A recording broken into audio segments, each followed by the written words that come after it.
आज दिनांक 3 मे. आजच्या प्रवचनाचा विषय निश्चयपूर्वक नामस्मरण आणि चित्तशुद्धी. मला अजून अमुक करायचे आहे ही कल्पना सोडून द्यावी.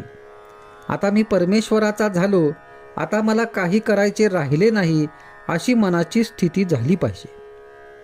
हे परमेश्वरा, आता तुझ्याकरताच मी जगेन, तुझ्या नामस्मरणाशिवाय मला काही कर्तव्य उरले नाही, असा निश्चय केला तर मनाला समाधान झालेच पाहिजे. नामस्मरण होत नाही कारण वयामुळे मन थकले, हे म्हणणे बरोबर नाही. शरीर थकेल कारण लहानपणी वाढणे आणि वृद्धपणी थकत जाणे हा शरीराचा निसर्गक्रमच आहे, परंतु मन थकले हे मात्र संयुक्तिक नाही.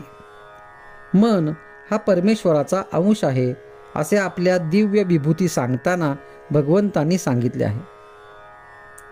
मनाची अत्यंत क्षीणतेची अवस्था म्हणजे मृत्यूसमयीची, परंतु त्या समयीही माझे स्मरण ठेवावे असे भगवंतांनी सांगितले असताना त्यापूर्वी केव्हाही मन थकले आणि स्मरण करू शकत नाही असे होणे शक्य नाही. पूर्वी 6-6 तास बसून जप केलेला असेल तितका आता होत नसेल, तितके बसवणार नाही, मध्ये मध्ये झोप लागत असेल हे मान्य आहे, पण स्मरण राहू शकत नाही असे नाही होणार. मन थकले ही खरी अडचण नसून मनाचा इतर व्याप फार आहे हे खरे कारण आहे.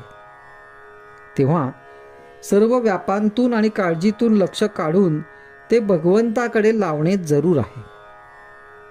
पैसा अडका, प्रपंचातल्या सर्व गोष्टी यांचा मनाने त्याग करावा. असा त्याग केला तर कार्यभाग निश्चित होतो हे मी खात्रीने सांगेन. पैशाची वासना आणि लौकिकाची लालसा माणसाला भगवंतापासून दूर नेतात.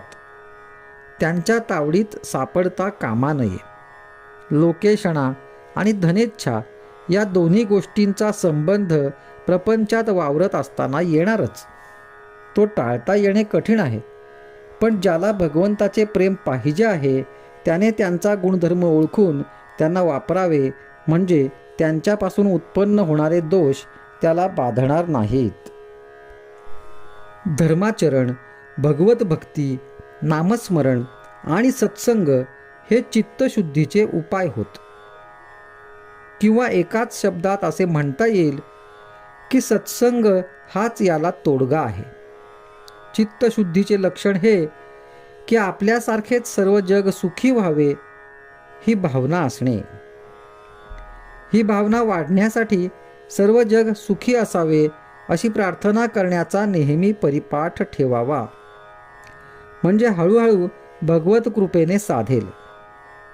अभिमान हा मात्र चित्तशुद्धीत बिघाड करणारा आहे आणि तो केव्हा डोके वर काढील आणि घात करील याचा पत्ता लागणार नाही. पण भगवंताच्या स्मरणामध्ये अभिमानाचे मरण आहे, म्हणून आपण भगवंताचे स्मरण अखंड टिकवू आणि आनंदाने राहूया. आजचा सुविचार: नामाशिवाय जगात दुसरे सत्य नाही अशी दृढ भावना करावी.